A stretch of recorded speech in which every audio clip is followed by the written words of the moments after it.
नमस्कार, मैं हूं दीक्षा और आप देखना शुरू कर चुके हैं 4 PM गुजरात। दोस्तों, अहमदाबाद गुजरात का सबसे बड़ा शहर है जो अपनी तेजी से बढ़ती आबादी और शहरी विकास के लिए जाना जाता है। लेकिन इसके साथ ही यहां तालाबों और झीलों पर अवैध कब्जे की समस्या भी सालों से बनी हुई है। हाल ही में शहर प्रशासन ने इस समस्या से निपटने के लिए सख्त कदम भी उठाए हैं। चंडोला और ईसनपुर लेक के बाद अब कमल झील पर बुलडोजर चलाया जा रहा है। ये कार्रवाई 16 दिसंबर को हुई, जिसमें करीब 150 मकान और दुकानें तोड़ी जा रही हैं। आपको बता दें कि अहमदाबाद में कई तालाब और झीलें हैं जो बारिश का पानी संग्रहित करने और पर्यावरण संतुलन बनाए रखने में महत्वपूर्ण भूमिका निभाती हैं। लेकिन पिछले कई सालों में आबादी बढ़ने के कारण लोग इन जल स्रोतों पर अवैध मकान और दुकानें बना लेते हैं। इससे बाढ़ का खतरा बढ़ता है और पानी की कमी भी होती है। गुजरात सरकार और अहमदाबाद नगर निगम ने इस पर काबू पाने के लिए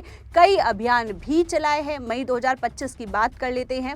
मई 2025 में चंडोला तालाब पर बड़ी कार्रवाई हुई थी, जहां 8500 से ज्यादा अवैध मकान तोड़े गए और 25,000 टन मलबा हटाया गया। इसी तरह नवंबर 2025 में ईसनपुर लेक पर 925 अवैध मकान हटाए गए, जो 4 चरणों में की गई कार्यवाही थी।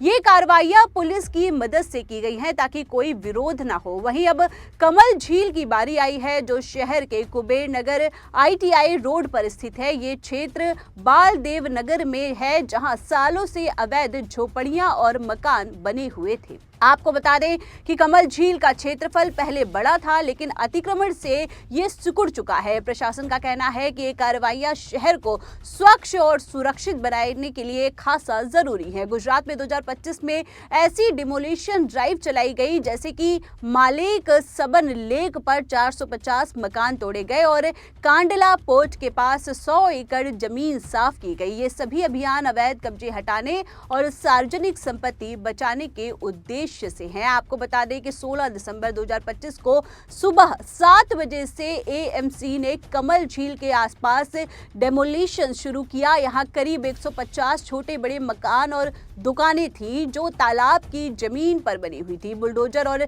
JCB मशीनों की मदद से इन्हें तोड़ा जा रहा है। प्रशासन ने पहले ही सभी मकान मालिकों को नोटिस जारी कर दिया है, जिसमें उन्हें मकान खाली करने को कहा गया था, लेकिन कई लोगों ने नोटिस की अनदेखी की, इसलिए सामान बाहर निकालकर तोड़ने की कार्रवाई शुरू की गई।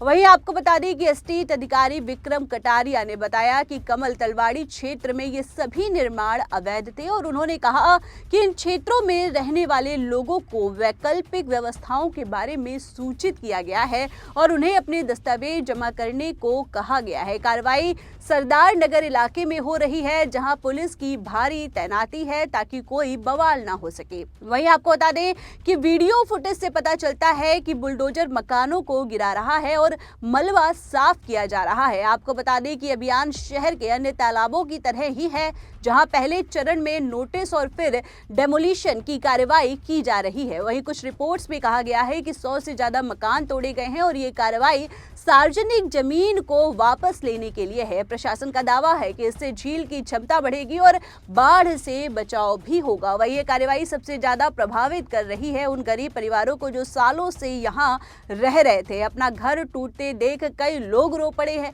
एक महिला तो बेहोश हो गई है, जबकि बच्चे और बुजुर्ग फूट फूट कर रोने लगे हैं। स्थानीय लोगों का कहना है कि वे कहीं और जाने को तैयार है, लेकिन उन्हें अभी तक कोई वैकल्पिक घर नहीं दिया गया है। एक निवासी ने कहा है कि हमारे पास अब कुछ नहीं बचा। बीमार महिला को भी घर से निकाल दिया गया है और वो खुले में रहने को मजबूर हो चुके हैं। वहीं कई परिवारों ने बताया कि दशकों से यहाँ रह रहे हैं और अचानक घर तोड़ने से वो बेघर हो गए हैं। विरोध प्रदर्शन भी हुए, जहां लोग प्रशासन के खिलाफ नारे लगा रहे थे। महिलाएं और बच्चे रोते हुए सामान बचा रहे हैं। लोगों की मुख्य शिकायत यह है कि वैकल्पिक व्यवस्था की कमी से वे खासा परेशान है।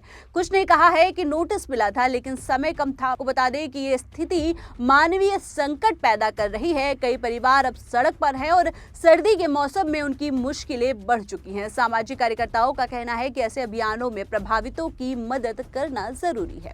आपको बता दें कि पूरे मामले को लेकर AMC का कहना है कि ये कार्रवाई कानूनी है और सार्वजनिक हित में हो रही है। विक्रम कटारिया ने स्पष्ट किया है कि सभी को नोटिस दिए गए थे और वैकल्पिक आवास के लिए दस्तावेज जमा करने को कहा गया है। गुजरात हाई कोर्ट के आदेशों के अनुसार अवैध कब्जे हटाने जरूरी हैं। पिछले मामलों में जैसे चंडोला में 10,000 अवैध संरचनाएं हटाई गई, जिसको लेकर प्रशासन का तर्क है कि ये कब्जे पर्यावरण को नुकसान पहुंचाते हैं। झीलें सूख रही हैं, जिसमें पानी की समस्या बढ़ती है।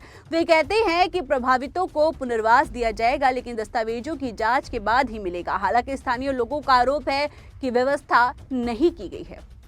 वहीं आपको बता दें कि कमल झील जैसी जल स्रोत शहर के लिए महत्वपूर्ण है। अतिक्रमण से पानी का स्तर गिरता है और बाढ़ आती है। कार्रवाई से झील को पुनर्जीवित किया जा सकता है, जो पर्यावरण संरक्षण के लिए अच्छा है। अहमदाबाद में 2023 कॉमनवेल्थ गेम्स की तैयारी चल रही है, जिसके लिए शहर को साफ सुथरा बनाना जरूरी है। लेकिन कुछ जानकार कहते हैं कि कार्रवाई में मानवीय पक्ष को ध्यान में रखना चाहिए। वैकल्पिक आवास और मदद से समस्या हल हो सकती है। वहीं गुजरात में 2025 में बुलडोजर एक्शन तेज हो रहा है। जामनगर में 15 मकान और 2 दुकानें तोड़ी गई हैं, जबकि नैनीताल में 52 संपत्तियां हटाई गई हैं। कच्छ में 250 करोड़ की जमीन साफ की गई है। उत्तराखंड के मुख्यमंत्री पुष्कर सिंह धामी ने भी घुसपैठियों के खिलाफ कार्रवाई की है। वहीं ये सभी अभियान अवैध कब्जे हटाने पर केंद्रित है, लेकिन प्रभावितों की मदद की जरूरत बताई जा रही है। आपको बता दें कि कमल झील पर कार्रवाई शहर विकास के लिए जरूरी है, लेकिन इसमें मानवीय संवेदना भी शामिल होनी चाहिए। प्रशासन को वैकल्पिक व्यवस्था जल्दी ही करनी चाहिए, ताकि लोग बेघर ना रहें। ये घटना हमें सिखाती है कि पर्यावरण और विकास साथ साथ चल सकते हैं, अगर योजना सही हो और सही तरीके से योजना का पालन किया जाए। वहीं इस खबर पर आपकी क्या राय है, हमें कमेंट करके जरूर बताइए। फिलहाल के लिए इस खबर में इतना ही। ऐसी ही तमाम बड़ी और राजनीतिक खबरों के लिए बने रहिए और देखते रहिए 4 PM गुजरात। चैनल को ज़्यादा से ज़्यादा लाइक करें, शेयर करें, सब्सक्राइब करें। आप हमारे साथ जुड़ते हैं, उसके लिए आप सभी का बहुत बहुत धन्यवाद। नमस्कार।